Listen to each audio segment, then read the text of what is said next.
জুলাই গণঅভ্যুত্থানের বর্ষপূর্তি উপলক্ষে রাজধানী শাহবাগে জাতীয়তাবাদী ছাত্রদলের সমাবেশ অনুষ্ঠিত হয়।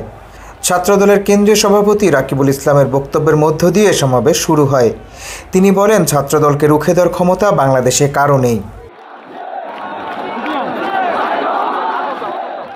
লন্ডন থেকে ভার্চুয়ালি যুক্ত হয়ে তারেক রহমান বাংলাদেশের তরুণদের উদ্দেশ্যে বলেন, আপনাদের প্রথম ভোট হোক ধানের শীষে বিএনপির পক্ষে।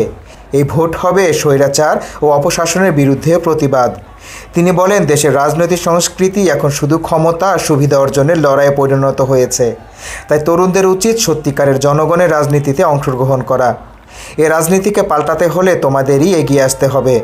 তারেক রহমান দাবি করেন, আওয়ামী লীগ সরকার দেশে একদলীয় ফ্যাসিবাদ প্রতিষ্ঠা করেছে।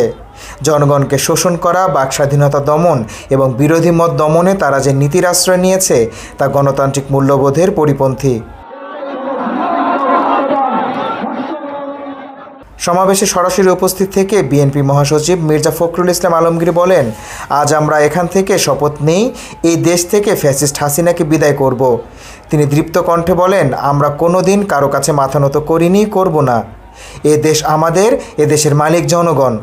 ফখরুল বলেন, বর্তমানে দেশের রাজনৈতিক অবস্থা ভয়াবহ।